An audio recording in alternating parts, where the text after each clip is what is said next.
الله الرحمن الرحيم، والصلاة والسلام على أشرف الأنبياء والمرسلين محمد وعلى آله الطيبين الطاهرين.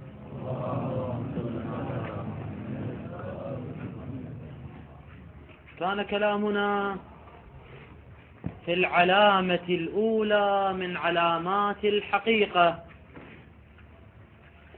وهي علامة التبادر، حيث قالوا التبادر علامة الحقيقة.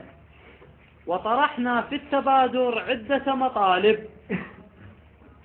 المطلب الأول: ما هو المراد من التبادر؟ المطلب الثاني: ما هو الدليل على كون التبادر علامة للحقيقة؟ والمطلب الثالث هو إشكال الدور الذي أشكل به على التبادر. المطلب الرابع نقول: تبادر المعنى وانسباقه على نوعين. النوع الأول: التبادر الناشئ من اللفظ والوضع بدون أي قرينة، لا عامة ولا خاصة، بل يتبادر هذا المعنى من هذا اللفظ بنفسه، وهذا ما يسمى بالتبادر الحاقي، أي التبادر الناشئ من حاق اللفظ. كما لو سمعنا كلمة أسد بدون أي قرينة، فقط اللفظ، انتقل ذهننا إلى الحيوان المفترس. الثاني: التبادر مع القرينة، أي ينسبق المعنى إلى الذهن ولكن ليس من اللفظ المجرد، وإنما من اللفظ مع القرينة. كما لو سمعت القائل يقول: رأيت أسدا يرمي، ماذا يتبادر إلى ذهنك؟ الرجل الشجاع. هذا نوع من التبادر، ولكن تبادر الرجل الشجاع ليس من لفظ الأسد فقط، وإنما من كلمة يرمي أيضا. إذن عندنا نوعين من التبادر: التبادر الحاقي والتبادر بسبب القرينة. وما كنا نقوله من أن التبادر علامة الحقيقة، فقصدنا منه أي تبادر؟ هو التبادر الحاقي من ذات اللفظ المجرد. أما التبادر بسبب القرينة فهذا ليس دليلا على الوضع والمعنى الحقيقي. لماذا؟ وذلك لأنه حتى المعنى المجازي أيضا يمكن أن يتبادر مع وجود القرينة. فالتبادر مع وجود القرينة لا ينحصر بالمعنى الحقيقي، كما في قولك رأيت أسدا يرمي رأسا، يتبادر ذهنك شنو؟ يتبادر إلى ذهنك الرجل الشجاع، مع كون الرجل الشجاع هو معنى مجازيا. إذن التبادر الناشئ من القرينة لا يعتبر علامة على الوضع والحقيقة. الذي يعتبر علامة على الوضع والحقيقة هو التبادر المجرد عن القرينة. ثم يقول الشيخ: في حالة الشك في وجود القرينة، فما هو الحكم حينئذ؟ بعبارة أخرى، لدينا 3 حالات. الحالة الأولى أن نتيقن ونجزم بأن هذا التبادر الحاصل هو تبادر حقي وليس ناشئا من القرينة. في هذه الحالة ماذا نقول؟ نقول هذا علامة على الحقيقة، والمعنى الذي تبادر هو المعنى الحقيقي. هذه الحالة الأولى. الحالة الثانية أن نقطع ونجزم بأن هذا التبادر حصل بسبب القرينة. فالمسألة واضحة أيضا. يعني ماذا نقول؟ هذا ليس علامة على الحقيقة، والمعنى الذي تبادر إلى ذهننا ليس هو المعنى الحقيقي. إذن الحالة الأولى والحالة الثانية ما عندنا مشكلة. إذا قطعنا أنه تبادر من اللفظ دون القرينة فنحكم بأنه المعنى الحقيقي. إذا قطعنا بأن التبادر بسبب القرينة فهذا المعنى ليس بحقيقة. الحالة الثالثة أن نشك أن هذا المعنى الذي تبادر إلى ذهننا هل هو ببركة القرينة أو لا. هذا المعنى تبادر إلى ذهننا من حق اللفظ وليس من القرينة. إذا شككنا في ذلك فماذا نفعل؟ هل نعتبر هذا التبادر علامة على الحقيقة؟ يعني نحمله على شنو؟ أن نحمله على التبادر الحقي أو لا نستطيع أن نحمله على التبادر الحقي. قال المحقق القمي في القوانين وصاحب الفصول أيضا بأننا يمكن أن نثبت أن التبادر في هذه الحالة هو تبادر حقي وليس من القرينة. وذلك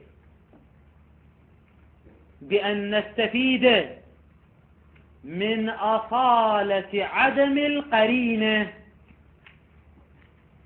فنقول العقلاء إذا شكوا في وجود القرينة وعدم وجود القرينة فالبناء العقلائي على شنو؟ على أن الأصل عدم وجود القرينة. فنقول إن شاء الله هذا التبادر من حق اللفظ وليس من القرينة. فننفي وجود القرينة. بمن ننفيها؟ بأصالة عدم القرينة. وإذا نفينا وجود القرينة فالتبادر إذن حقي وليس بالقرينة. فنقول المعنى المتبادر هو المعنى الحقيقي. هذا ما قاله المحقق القمي وصاحب الفصول. لكن الآخوند الخراساني قدس سره يقول هذه الاستفادة غير صحيحة، وذلك الاستفادة أي استفادة؟ الاستفادة من أصالة عدم القرينة في المقام. يقول هذه الاستفادة غير صحيحة. لماذا؟ وذلك لأن الأساس الذي تبتني عليه أصالة عدم القرينة ودليلها هو البناء العقلائي والسيرة العقلائية. وأصالة عدم القرينة لم نأخذها من قاعدة شرعية من رواية أو آية، وإنما من أين أخذناها؟ من السيرة العقلائية. العقلاء يبنون على عدم القرينة في حالة الشك، والسيرة العقلائية دليل لفظي أم دليل لبي؟ الجواب السيرة العقلائية دليل لبي، والدليل اللبي له إطلاق أو ليس له إطلاق؟ ليس له إطلاق، عمل صامت لا إطلاق فيه، عمل صامت لا إطلاق فيه، فنقتصر فيه على القدر المتيقن. وما هو القدر المتيقن؟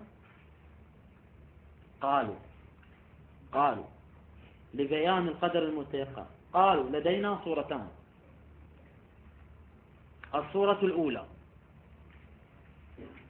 أن نعلم وأن نعرف المعنى الحقيقي، ونعرف المعنى المجازي، ولكننا نشك في ماذا أراد المتكلم، هل أراد المعنى الحقيقي أم أراد المعنى المجازي؟ كما لو علمنا بالمعنى الحقيقي لكلمة أسد وهو شنو؟ الحيوان المفترس، وعلمنا المعنى المجازي لها وهو الرجل الشجاع، لا شبهة لدينا في ذلك، ولكننا حينما سمعنا المتكلم يقول رأيت أسدا شككنا شنو؟ أنه ماذا أراد المعنى الحقيقي أم أراد المعنى المجازي؟ يعني الشك وين صار؟ في الدلالة التصورية ولا التصديقية؟ في التصديقية. حينئذ نستطيع أن نتمسك بالسيرة العقلائية ونقول لو كان يريد المعنى المجازي لنصب قرينة، والأصل عدم القرينة، إذن هو يريد المعنى الحقيقي.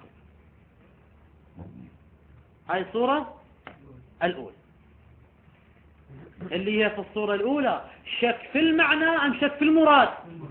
شك في المراد، وطبقنا أصالة عدم القرينة. الصورة الثانية أن يكون الشك ليس في المراد، وإنما الشك في المعنى الحقيقي والمجازي، بمعنى أننا لا نميز المعنى الحقيقي من المعنى المجازي، ونريد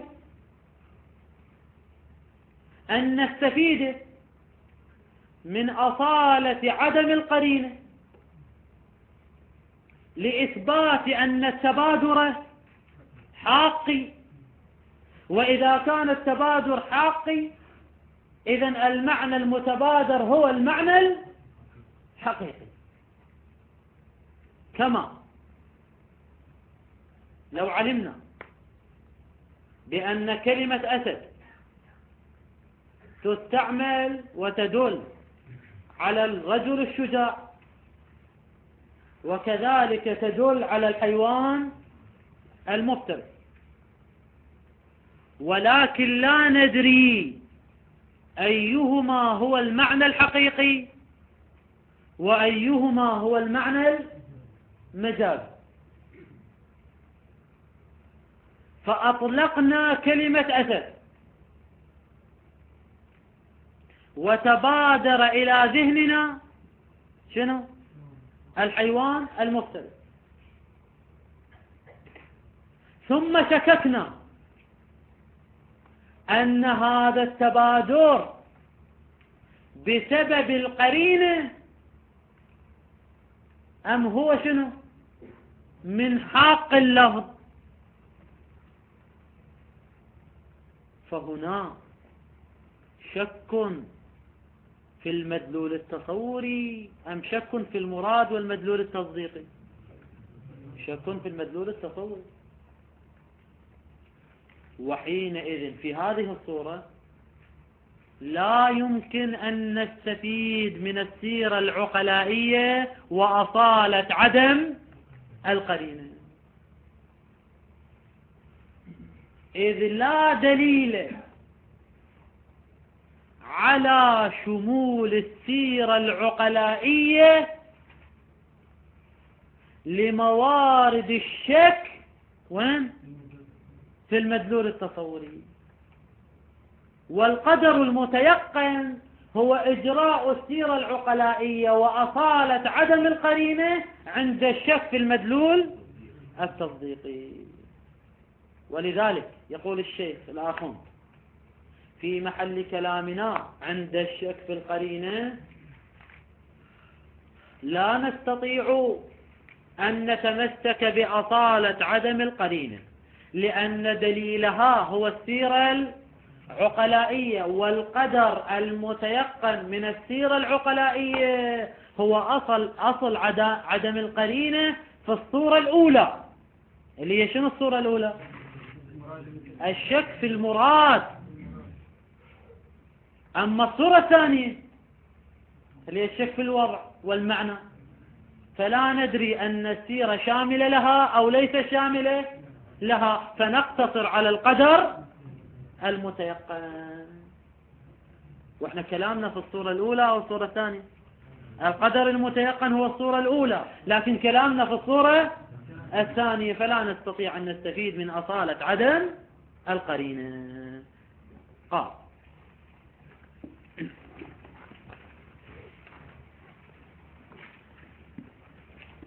ثم إن هذا، يعني شنو هذا؟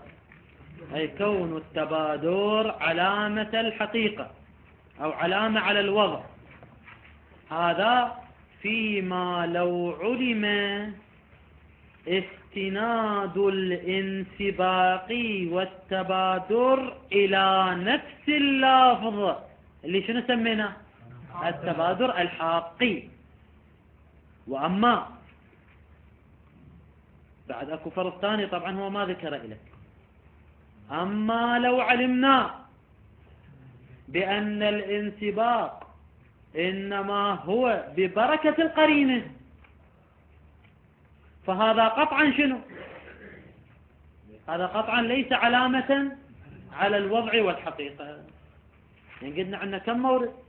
أن نقطع بأنه ليس من القرينة، هذا علامة على الوضع.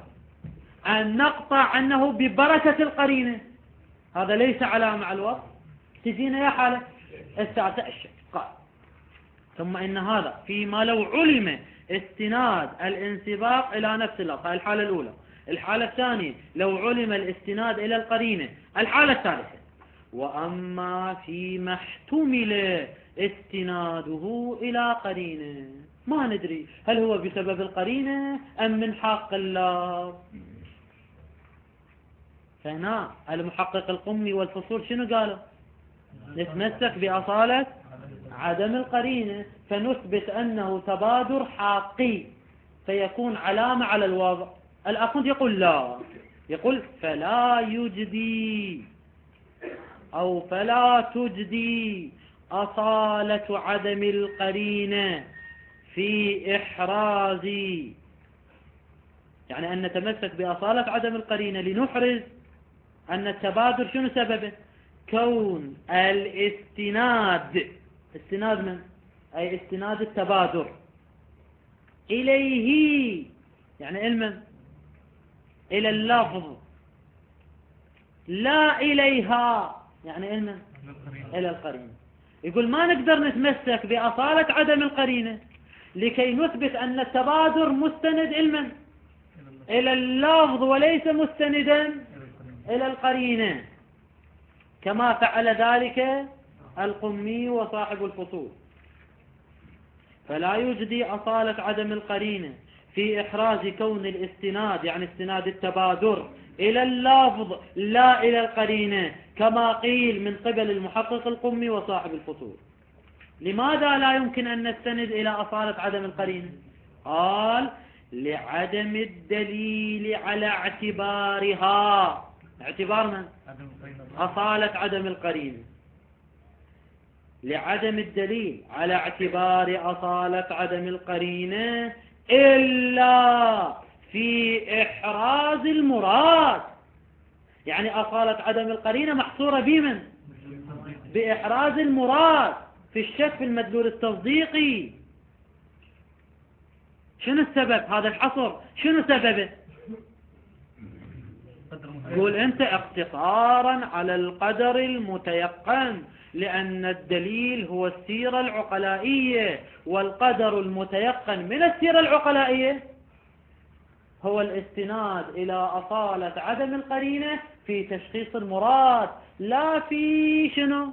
المدلول التصوري أو الاستناد إلى نفس الله. قال لعدم الدليل على اعتبار أصالة عدم القرينة إلا، هي حصر، يعني الدليل الموجود مختص في إحراز المراد. إذا أردنا أن نحرز المراد نطبق أصالة عدم القرينة، لا في إحراز الاستناد.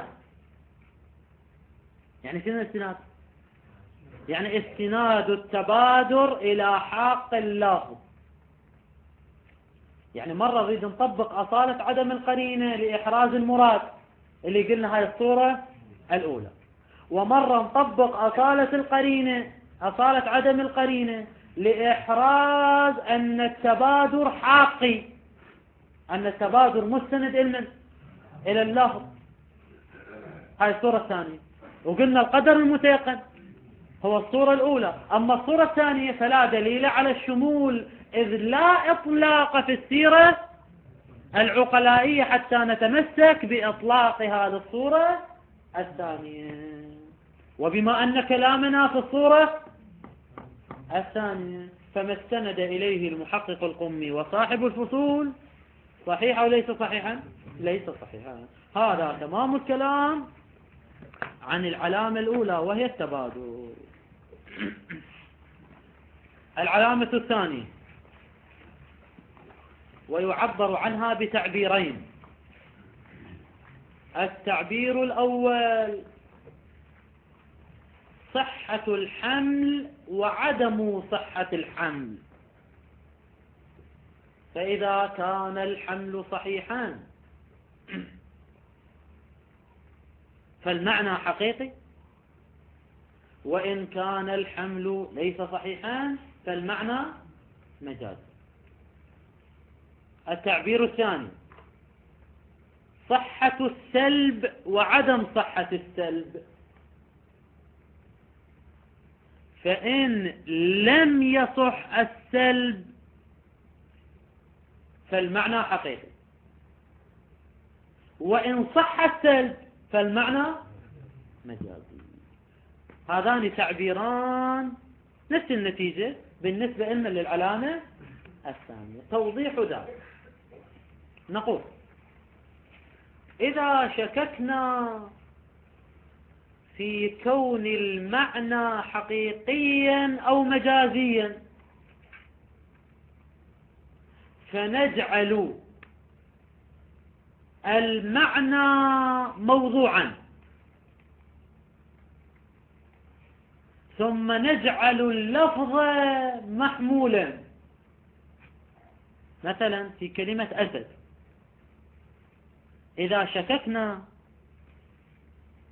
أن الحيوان المفترس هل هو المعنى الحقيقي أم المعنى المجازي، فماذا نفعل؟ نجعل المعنى موضوعا. يعني شو نقول؟ الحيوان المفترس، ثم نحمل عليه اللفظ وهو كلمة أسد، فنقول الحيوان المفترس أسد. فإن صح الحمل فهو المعنى الحقيقي. أما إذا لم يصح الحمل كما في الرجل الشجاع، يعني ما نقدر نقول الرجل الشجاع أسد، لأنه ليس حقيقة هو أسد، وإنما قضية اعتبارية. هذا في صحة الحمل وعدم صحة، وكذلك في صحة السلب وعدم صحة السلب. لو جئنا إلى الحيوان المفترس لا نستطيع أن نقول شنو؟ الحيوان المفترس ليس أسدا. نستطيع أن نقول أو لا نستطيع؟ لا نستطيع. فإذا لم نستطع السلب إذن هو معنى حقيقي. أما في الرجل الشجاع شو نقول؟ الرجل الشجاع ليس أسدا. وهذه الجملة صحيحة أو ليست صحيحة؟ صحيحة. إذن هو معنى مجازي. إذن تارة نستفيد من صحة الحمل وعدم صحة الحمل، وتارة نستفيد من صحة السلب وعدم صحة السلب، والنتيجة واحدة. إذا صح الحمل فالمعنى حقيقي، إذا لم يصح الحمل فالمعنى مجاز أو غير مجازي، يعني غير المجاز أعم. إذا صح السلب فالمعنى ليس حقيقيا، أما إذا لم يصح السلب فالمعنى حقيقي. هاي العلامة الثانية. هذا كلامنا لحد الآن في الجملة، يعني لم نفصل أن الحمل الحقيقي يا حملنا الحمل الذاتي الأولي، الحمل الشائع الصناعي، غيره. هذه يجي تفصيلا. خلينا نقرأ هذا المقدار. قال ثم العلامة الثانية، ثم إن عدم صحة سلب اللفظ. هذا التعبير الثاني بعد إجابة. عدم صحة السلب علامة على الحقيقة لو علامة على المجاز؟ على الحقيقة. إذن عدم صحة السلب سلب من عن من؟ سلب اللفظ عن المعنى. يعني يا اللي يخليه موضوع يا المحمول. المعنى موضوع، يعني يقول الحيوان المفترس ليس أسدا، هذا السلب غير صحيح، إذن هو علامة على الحقيقة. قال ثم إن عدم صحة سلب اللفظ، يعني اللفظ شو نخليه محمول عن معنى، إذا جعلناه موضوع يكون علامة، يا هو اللي يكون عدم صحة السلب، يكون علامة كونه، كون اللفظ حقيقة فيه، في من؟ في ذلك المعنى الذي لم يصح سلب اللفظ عنه. أعيد لك العبارة، لأن عبارة بين شارحتين عبرناها. ثم إن عدم صحة سلب اللفظ بمعنى المعلوم المرتكز في الذهن إجمالا. يعني شريد يقول لك، قد واحد يقول انتم تقولون خلوا المعنى وحملوا عليه اللفظ او اسلبوا من اللفظ وشوفوا يصح السلب او لا يصح السلب. فإذا كنا عالمين بالمعنى ونجعله موضوع، إذن شنو نحتاج إلى هاي العلامة؟ ما نحتاج، نحن عالمون بالوضع. نقول لا، النظر هنا إلى أي معنى؟ المعلوم بالعلم الإجمالي، مو المعلوم بالعلم التفصيلي. نعم، بعد تطبيق هذه العلامة نصل إلى العلم التفصيلي، كما قلنا ذلك في التبادر. لذلك يقول ثم إن عدم صحة سلب اللفظ بمعنى المعلوم المرتكز في الذهن إجمالا كذلك، يعني شنو كذلك؟ كما تقدم في التبادر، هذا عدم صحة سلب اللفظ عن معنى يكون علامة كون اللفظ حقيقة في المعنى، كما أن صحة سلبه عنه، سلبه سلب من سلب اللفظ عن المعنى علامة كونه كون المعنى مجازا، أو كون اللفظ في ذلك المعنى مجازا. مو شرط تقول مجازا، تقول عدم كونه حقيقة. عدم صحة السلب علامة على الحقيقة، وصحة السلب علامة على عدم الحقيقة. هسه مجاز أو غير مجاز ما لنا علاقة بعد. في الجملة، هاي في الجملة ترجع إلى أصل مطلب، مو فقط للعبارة الثانية. لا ترجع كلمة في الجملة القوله كما أن صحة سلبه عنه علامة كونه مجازا، لا، ترجع إلى الفقرتين، يعني عدم صحة سلب اللفظ عن معنى وصحة سلب اللفظ عن معنى، كلاهما شنو في الجملة. يعني شلون؟ عدم صحة السلب علامة على الحقيقة في الجملة. ليش في الجملة؟ راح نفصل، نقول الآن احنا ما فصلنا أنه حمل حقيقي لو حمل شنو شائع صناعي. الآن نتكلم في الجملة. صحة السلب علامة على عدم كونه حقيقيا أيضا شنو في الجملة. هسه قاعد نتكلم بشكل عام. أما التفصيل، لذلك يقول والتفصيل،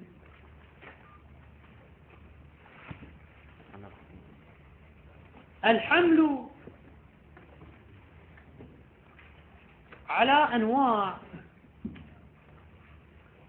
وذلك لأننا نشترط في الحمل أن تكون فيه كما درستم في المنطق، أن تكون فيه جهة اتحاد وأن تكون جهة مغايرة، وإلا لو لم يكن بين الموضوع والمحمول جهة اتحاد لكان متباينين، ولا يصح حمل المباين على المباين.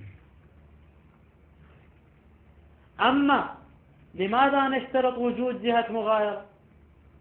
لأنه لو لم تكن هناك جهة مغايرة وكانا متحدين 100%، فالحمل غير مفيد، حمل شيء على نفسه وليس مفيدا. إذا نشترط جهة اتحاد ونشترط جهة مغايرة. وبناء على هذا توجد لدينا 3 حالات. الحالة الأولى أن يكون بينهما، يعني بين الموضوع والمحمول، اتحاد مفهومي،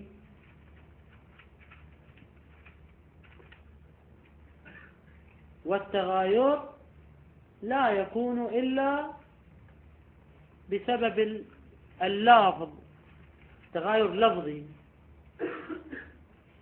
كما لو قلنا الإنسان إنسان، الإنسان إنسان، فهذا الحمل هو حمل فيه اتحاد مفهومي، فمفهوم الإنسان هو مفهوم الإنسان. أما لماذا نقول الإنسان إنسان؟ دفعا لمن يتوهم أن الإنسان يمكن أن يتجرد عن الإنسانية ويمكن أن تسلب عنه الإنسانية، فدفعا لهذا التوهم ماذا نقول له؟ الإنسان إنسان. هنا اتحاد بمن؟ بالمفهوم والحقيقة. يعني هاي الصورة الأولى. وهذا حمل ذاتي أولي، لأنه حمل الذات على الذات، أنت قاعد تحمل الذات على الذات. الحالة الثانية أن يكون الاتحاد بينهما ماهويا، يعني مو اتحاد حتى في المفهوم والمعنى اللغوي وغير ذلك، لا، اتحاد ماهوي. وإن اختلفا في المفهوم أو المعنى اللغوي والعرفي، كما في قولنا الإنسان حيوان ناطق، فماهية بلحاظ الماهية الإنسان والحيوان الناطق شيء واحد لو متعدد؟ واحد، لأن ماهية الإنسان هي الحيوانية الناطقية. ولكن عرفا حينما تأتي إلى إنسان وتقول له أنت حيوان، يقبل هذه الكلمة أو لا يقبلها؟ لا يقبلها. حينما تجي إنسان تقول له حيوان أو يا حيوان، طبعا راح يزعل وكذا والى آخره. لماذا تسبني؟ لأن العرف يرى أن الحيوان في قبال الإنسان، فعرفا توجد بينهما مغايرة. لذلك مفهوم الإنسان عرفا غير مفهوم الحيوان الناطق، ولكن ماهية بينهما اتحاد، فيوجد بين الموضوع والمحمول اتحاد ماهوي، وهذا أيضا يسمى بالحمل الذاتي الأولي. بس شنو الفرق طبعا بين الأول والثاني؟ أن الأول بينات اتحاد مفهومي، يعني عرفا ومفهوما المعنى واحد، الإنسان إنسان. أما في الحالة الثانية لا، العرف يرى المغايرة، ولكن هي حقيقة شنو؟ ما هي واحدة. لذلك نقول الإنسان حيوان ناطق. وهذه المغايرة نعتبرها مغايرة اعتبارية. المغايرة هنا مغايرة اعتبارية، كما قالوا في الإجمال والتفصيل، فالإنسان مجمل والحيوان الناطق شنو؟ مفصل. الحالة الثالثة أن تكون بين الموضوع والمحمول مغايرة مفهومية وماهوية، ولا يوجد بينهما إلا الاتحاد في المصداق. في الصدق الخارجي يصدقان على مصداق واحد، سواء كانا متساويين أو أعم وأخص، أو أعم يعني عموم وخصوص من وجه، أو عموم وخصوص مطلق. كما لو قلنا الإنسان ضاحك، فهنا مفهوم الإنسان يختلف عن مفهوم الضاحك، وكذلك ماهية الإنسان غير ماهية الضاحك، لكنه في المصادق الخارجية بينهما تساوي. مصداق الضاحك هو مصداق الإنسان. أو كان بينهما عموم وخصوص مطلق، كما لو قلنا زيد إنسان، زيد إنسان، أو العالم إنسان. هنا كلمة العالم والإنسان يتحدان وين؟ في المفهوم لو في المصادق؟ في المصدر. لكن العالم ليس مساويا، وإنما هو أخف مطلقا، والعكس صحيح، أن يكون المحمول أخف، مو الموضوع. العالم إنسان، الموضوع أخف. اعكس المسألة، الإنسان عالم، هنا هم عموم وخصوص مطلق، لكن المحمول أخف من الموضوع. أو كان بينهما عموم وخصوص من وجه، كما لو قلنا شنو؟ الإنسان أبيض، فإن بعض الناس ليسوا ببيض، كالإنسان الأسمر. وبعض الحيوانات الأخرى غير الإنسان تكون بيضاء، فبينهما عموم وخصوص من وجه.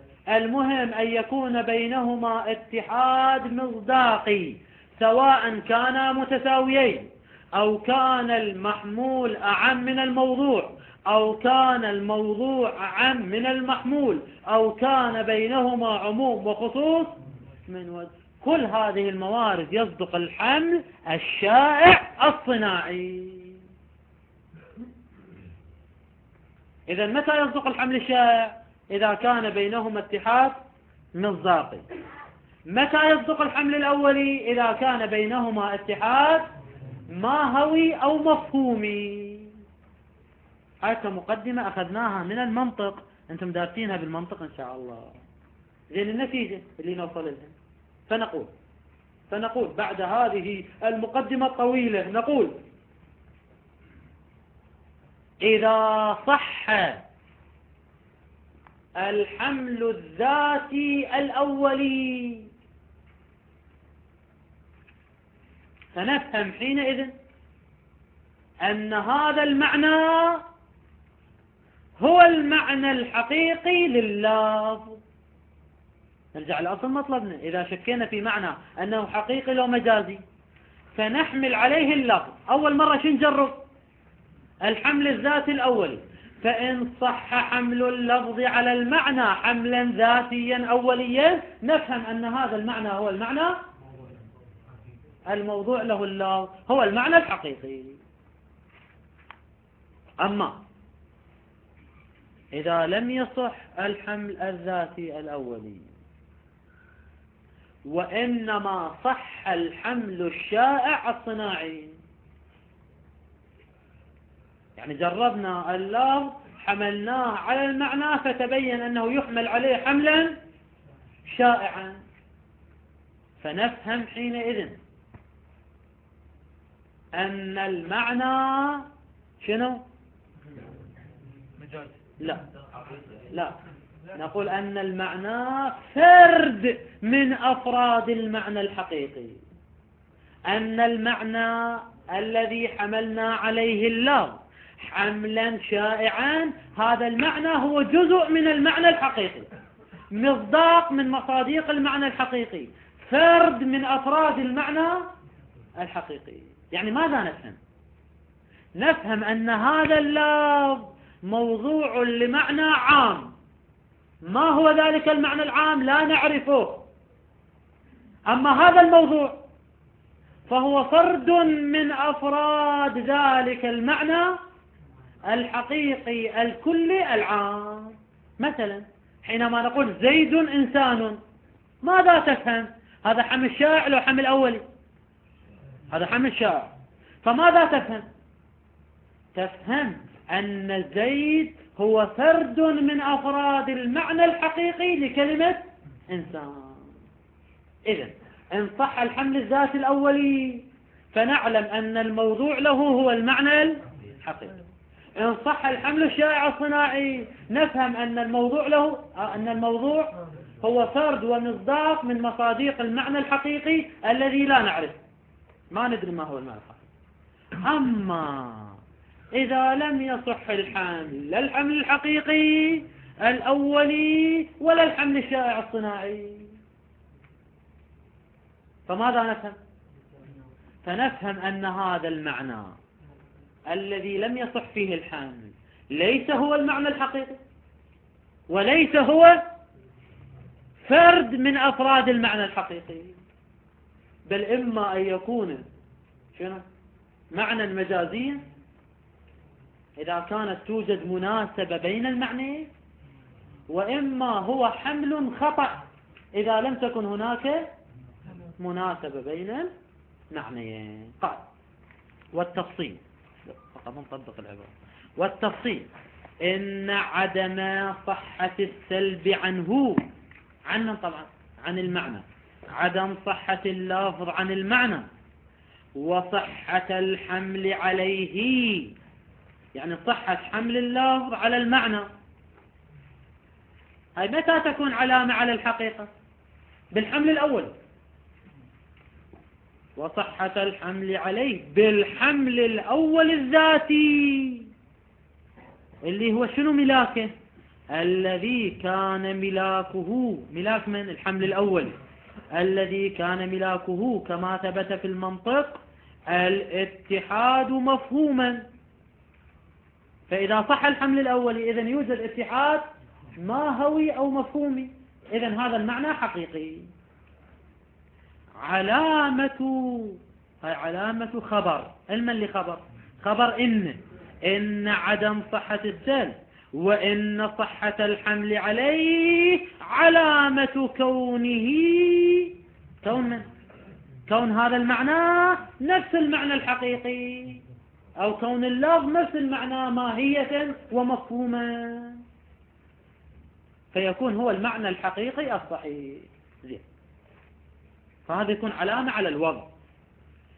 أما إذا صح بالحمل الشائع وصحة الحمل عليه بالحمل الشائع الصناعي الذي ملاكه ملاك من؟ ملاك الحمل الشائع الاتحاد وجودا. يعني شنو وجودا؟ يعني مصداقا، طبعا بنحو من أنحاء الاتحاد. يعني شنو؟ التساوي، عموم خصوص من وجه، عموم خصوص مطلق. هذا الحمل الشائع يقول علامة كونه كون من؟ كون المعنى المحمول عليه اللي هو الموضوع من مصاديقه. من مصاديق من؟ من مصاديق المعنى الحقيقي الذي ذكر في الجملة أو لم يذكر؟ لم يذكر. علامة كون هذا المعنى الذي جعلناه موضوعان من مصاديق المعنى الحقيقي وأفراده الحقيقية. إذا صح الحمل الذاتي الأولي هذا علامة الحقيقة، إذا صح الحمل الشائع إذن هو من أفراد المعنى الحقيقي. كما أن صحة سلبه كذلك، إذا لم يصح لا الحمل الأولي ولا الشائع وإنما صح سلبه عام. كما أن صحة سلب اللفظ كذلك. يعني شنو كذلك؟ يعني بأي نحو من أنحاء الحمل، سواء الحمل الأولي أو الحمل الشائع، علامة أنه يعني المحمول عليه ليس منها أو ليس منهما. يعني شنو ليس منهما؟ يعني لا هو المعنى الحقيقي ولا هو من مصاديق وأفراد المعنى الحقيقي. وإن لم نقل هذا يأتي. والحمد لله رب العالمين، وصلى الله على محمد وآله الطاهرين.